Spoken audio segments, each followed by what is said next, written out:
सम्पूर्णलाई सनराई YouTube च्यानलमा स्वागत गर्दछु। आज चाहिँ म चाहिँ थामडाँडा जाने भएको हुँदाखेरि म चाहिँ मिनी भ्लग बनाउन गइरहेको छु र म चाहिँ थामडाँडा मार्फतदेखि नै केही भ्यूहरू चाहिँ क्यामेरा मार्फत कैद गर्नेछु। अब चाहिँ म चाहिँ थामडाँडा जाँदैछु होइन। थामडाँडा जाने बाटो चाहिँ यस्तो छ। थामडाँडा जाने बाटो चाहिँ निकै उकालो रहेछ। म चाहिँ फर्स्ट टाइम थामडाँडा जाँदैछु कि, त्यही भएर त्यसमाथि नि आज चाहिँ शनिबार परेको छ र म चाहिँ मर्निङ वाक आउँदाखेरि मौका आइयो। आज चाहिँ थामडाँडा गइन्छ, एक्लै छ, बिहान बिहानै एक्लै जानुको मजा बेग्लै छ भनेर म चाहिँ उकालोतर्फ स्याहाँ स्याहाँ हुँदै दौडिरहेको छु। किनभने मलाई थामडाँडा जान हतार भइसकेको छ। कस्तो छ त्यहाँबाट, कस्तो चाहिँ दृश्यहरू देखिन्छ भन्ने कुरा मलाई थाहा भएको छैन। त्यही पनि त्यही दृश्य हेर्नको लागि म चाहिँ आज एक्लै थामडाँडातर्फ जाँदैछु।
फाइनल्ली म चाहिँ थामडाँडा आइसकेको छु। थामडाँडाबाट चाहिँ टाढा टाढाको भ्यूहरू देखिन सकिन्छ, तपाईँहरूले देख्न सक्नुहुन्छ। यहाँबाट भन्दा चाहिँ अलिक अगाडिपट्टिबाट चाहिँ धेरै राम्रो भ्यूहरू देख्न सकिन्छ। अब म चाहिँ योभन्दा अलिक अगाडिपट्टि गएर भ्यूहरू देखाउने छु।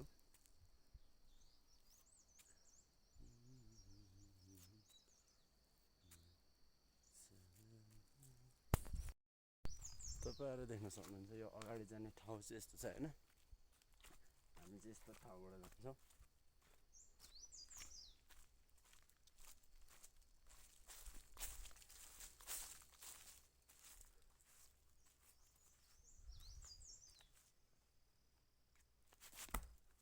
म चाहिँ झन्डै लले अलिक चिप्लो ठाउँ रहेछ होइन।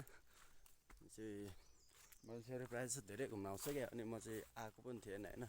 अनि थामडाँडा कस्तो रहेछ भनेर आज चाहिँ आएको होइन, एक्लै म चाहिँ आज एक्लै आएको छु क्या। एक्लै होइन, यस्तो घना घर जङ्गल छ है।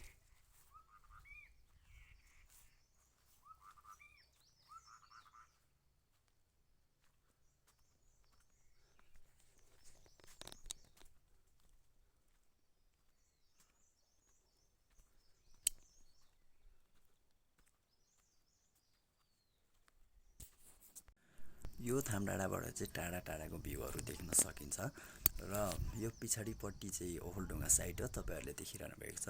तपाईँहरू ओखलढुङ्गा आउँदाखेरि थामडाँडा घुम्न आउनु चाहिँ नबिर्सिनु होला र तपाईँलाई आजको भिडियो कस्तो लाग्यो त्यस्तै प्रतिक्रिया दिनुहोला भन्दै आजको मेरो भिडियो चाहिँ यहीँ हुनेछ।